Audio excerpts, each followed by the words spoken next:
Greetings, I'm Zachary Hepner. Pleased to share this Dvar Torah with you for Parashat Sh'lach.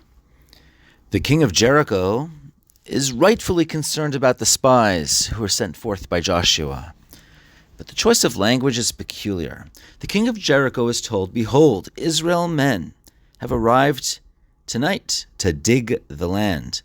The king sends a message to Rahab, "Expose those men who have come to you, come to your house, because they've come to dig in the land." The strange language of lachpor, to dig, could be more easily replaced with to spy. Joseph said to his brothers, ervat aretz. He accused his brothers of attempting to see the nakedness of the land. I think the king of Jericho was using very wise language. Let's go back in time to the time of Isaac, Genesis 26:17.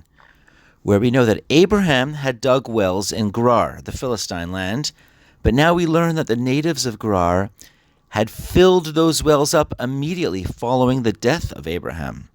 Decades later, Isaac digs up those very same wells that were sealed up. But why? Why would the Gerar Philistines throw away a resource? What's their win?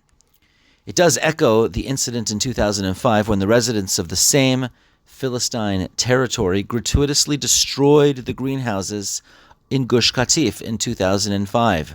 They had nothing to gain, just a wanton destruction of an investment and resource.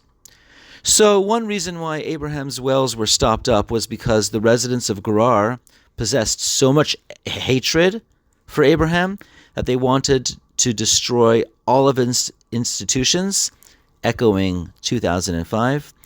There is another answer, and it explains what, in fact, the king of Jericho was really fearing. Abraham was promised the Holy Land and was promised title to the land for generations. Abraham walked the land and invested in the land. His digging of wells was not just a public good, but an indication that he had title to the land. And the investment is title to his inheritors. Who exactly would he disinherit? The Torah says in Genesis 15, "Bayomahu krat Hashem et Avram brit lemor." From the river to the river, the Cani, the Kenizi, the Kadmoni, the Hittites, the Perizzites, the Rephaites, the Amorites, the Canaanites, the Girgashites, the Jebusites. What is missing is any mention of the Philistine land and no mention of the river to the sea, just the river to the river. What's happened is that Abraham was widely respected and revered in his lifetime, but the aboriginal residents of this Philistine land were unsure. What would happen to their title following Abraham's death? What about the institutions that Abraham had built? What's going to happen to them? Who will take title of those institutions? The Gerar residents in Philistine land took no time to wait. As soon as Abraham had died, they clogged up those wells, made it clear with a notary that Abraham has no title over our territory. Abraham's digging is another way of saying Abraham taking title. Philistines filling the dirt is another way of the Philistines saying the Philistines are taking their title back. Now we go back to the king of Jericho.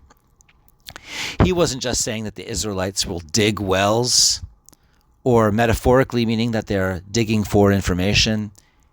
The king of Jericho is yelling from the rooftop, "The children of Abraham are back. They are coming. They are here to take back what Abraham told them is theirs." The king of Jericho was right. The Israelites were back. And they came lachpor et haaretz, to dig and take title of their land. Wishing you a Shabbat Shalom.